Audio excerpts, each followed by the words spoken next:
Assalamualaikum warahmatullahi wabarakatuh. Selamat datang teman-teman semua. Yang terhormat Ibu Yuli Kurniawati selaku dosen pada mata kuliah hari ini. Kami dari kelompok 2 yang beranggotakan Milo Khairunisa, Novita Haryanti, dan saya sendiri Aliatul Hidayah Nur Sabani akan mempresentasikan hasil review jurnal kami dengan topik penggunaan gadget pada anak usia dini. Oke, langsung saja kita ke materi yang pertama yang akan disampaikan oleh Novita Haryanti. Baik, di slide pertama di PPT ini saya akan membacakan review jurnal dari Mbak Milo Khairunisa dengan judul Pengaruh Gadget Terhadap Kemampuan Sosial Anak. Tahun terbit 2018 dengan nama penulis Eka Setiawati, Alih Solihatu Milah, Habib Cahyono, dan Dewi A. Subjek penelitiannya yaitu orang tua dari kelompok BTK PGRI 2 Rangkasih Bitung dengan metode kuantitatif. Dengan teknik pengumpulan data yang digunakan adalah peneliti memberikan angket mengenai pengaruh gadget terhadap kemampuan sosial dan emosional anak prasekolah. Berikut isi jurnal review tersebut. Yang pertama, hasil penelitian menunjukkan bahwa penggunaan gadget untuk anak usia dini di Indonesia sangatlah tinggi dan memiliki beberapa dampak positif dan negatif.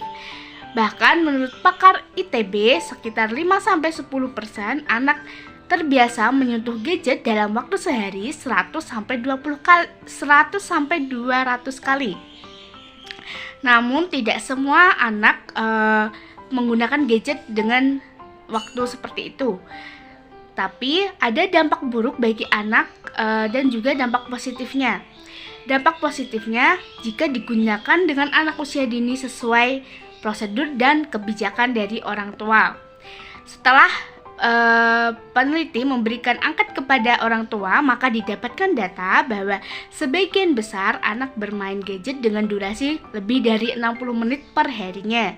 Sebagian besar anak memiliki tingkat perkembangan sosial emosional yang baik, yaitu sekitar 60-61% dari penggunaan gadget tersebut. Dan ada hubungan antara penggunaan gadget dengan tingkat perkembangan sosial emosional anak usia dini. Selanjutnya, saya akan membacakan jurnal yang kedua, review dari Mbak Milo Khairunisa dengan judul Pengaruh Gadget Terhadap Kemampuan Berbicara Anak Usia Dini. Tahun terbit tahun 2018, nama penulisnya Nirwana A. Mapapoleonoro Khairunisa. Subjek penelitiannya yaitu seorang anak usia 3 tahun yang mengalami keterlambatan dalam berbicara. Metode penelitiannya yaitu kualitatif. Berikut isi review jurnal dari Mbak Milo Khairunisa. Anak usia dini saat berinteraksi dengan gadget akan mempengaruhi pikiran mereka tentang sesuatu di luar media digital tersebut. Jika apa yang mereka lihat adalah sesuatu yang tidak baik, maka dia akan mencontoh. Hal itu dikarenakan apa yang mereka lihat menurutnya adalah perbuatan yang baik. Padahal di usia anak-anak usia dini sekarang menggunakan bahasa untuk merencanakan, membimbing, dan mempertahu perilaku mereka. Berbicara juga bukan sekedar pengucapan sebuah kata dan suara, tetapi alat untuk mengungkapkan, mengkomunikasikan, dan menyampaikan sebuah pikiran dalam anak. Jika dalam usia tersebut anak terlalu fokus dengan gadget, maka dikhawatirkan perkembangan bagian fungsi tubuh tidak berkembang dengan baik, seperti contohnya keterlambatan dalam berbicaranya. Kemudian slide selanjutnya saya kembalikan ke moderator. Terima kasih. review jurnal yang selanjutnya dengan Judul Gadget dan Internet untuk Pembelajaran Jarak Jauh Anak Usia Dini. Tahun terbit 2020 dengan penulis Suzana Ahmad Munajimi Kasta, Gama Pratama, Fikriyah, Eman Sulaiman, Toto Soekarnoto, Muhammadun, Muhammad Ridwan, dan Abdul Karim. Subjek penelitian adalah orang tua peserta didik. Metode penelitian menggunakan pendekatan kuantitatif. Hasil dari penelitiannya adalah bermain gadget berdampak baik dan buruk bagi anak. Dampak baiknya adalah dengan gadget dapat membantu proses pembelajaran yang menyenangkan. Target pembelajaran dicapai dengan mudah, meningkatkan kualitas pendidikan. Selain itu, dampak negatifnya adalah penggunaan internet yang akan berakibat buruk bagi anak. Penggunaan internet yang tidak terkendali dan jauh dari pantauan orang tua. Penggunaan gadget untuk anak usia dini memiliki tujuan, yaitu memberi hiburan dan mempermudah komunikasi untuk anak. Selanjutnya, hal yang sangat penting adalah peran orang tua agar dapat menghindari hal-hal yang tidak diinginkan. Jurnal selanjutnya yaitu dengan judul Warna-warni Masalah Pembelajaran Online PAUD di Masa Pandemi. Tahun terbit 2020, nama penulis Arni Mustiwi, subjek penelitian guru dan orang tua, metode penelitian kualitatif.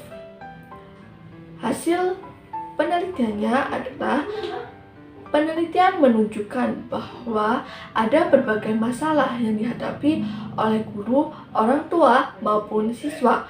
Pembelajaran online pada tingkat anak usia dini belum seutuhnya siap dan dapat terkendali karena ada beberapa hal yang harus dilakukan orang tua untuk memaksimalkan pembelajaran online pada TK atau FA.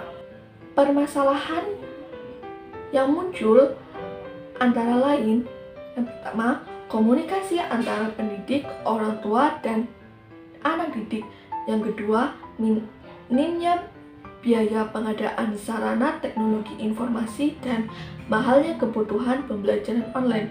Sedangkan kendala yang dihadapi orang tua adalah penguasaan materi yang disampaikan kepada anak, minat anak yang kurang tumbuh, masalah jaringan online, waktu menemani belajar anak. Kesimpulan dari jurnal ini adalah dalam kegiatan pembelajaran, PAUD yang berkualitas menuntut guru untuk lebih dekat dengan siswa, baik secara fisik maupun psikis.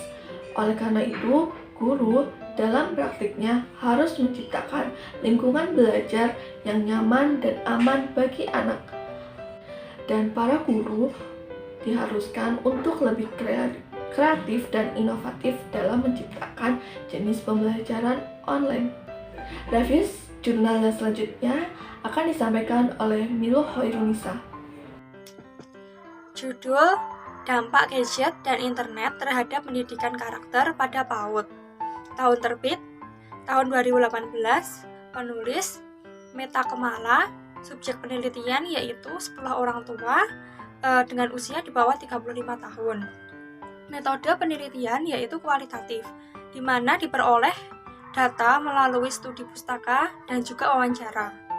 Isi dari penelitian ini menghasilkan dampak positif, negatif, dan dampak teknologi terhadap pelaksanaan pendidikan karakter.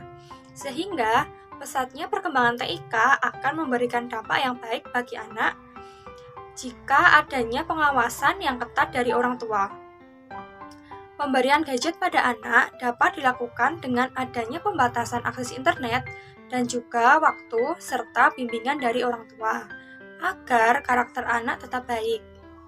Sundus 2008 mengatakan bahwa penggunaan gadget yang terlalu banyak dapat menyebabkan adanya depresi pada usia tertentu dan juga mengarah pada kesehatan mental anak-anak dan juga remaja. Judul Pengaruh penggunaan gadget terhadap anak usia 3-6 tahun. Tahun terbit yaitu tahun 2020. Nama penulis Eni Fitriahadi dan Vaneswari Hana Tiasiti. Subjek penelitian yaitu anak usia 3-6 tahun. Metode penelitian yaitu kuantitatif menggunakan desain analitik korelasional dan pendekatan cross-seksional. Teknik pembuatan sampel dengan total responden 20 orang. Isi. Berdasarkan analisis penggunaan gadget secara normal, diperoleh 27 responden atau 93,1% dan sisanya 2 responden yang tidak normal atau 6,9%. Kategori normal penggunaan gadget pada anak dapat dilihat dari durasi penggunaan. Dan hasil perkembangan Prescaring menunjukkan bahwa 28 responden atau 96,6% sesuai dengan usia perkembangannya. Perkembangan anak akan optimal apabila interaksi sosial diusahakan sesuai dengan kebutuhannya pada berbagai tahap perkembangan. Begitupun jika keadaan lingkungan yang tidak mendukung akan menghambat perkembangan. Misalnya, orang tua yang membiarkan anaknya menggunakan gadget pada waktu yang tidak tepat. Sekian presentasi dari kelompok kami. Jika dari teman-teman ada yang ingin ditanyakan atau memberi tanggapan, kami persilakan. Wassalamualaikum warahmatullahi wabarakatuh.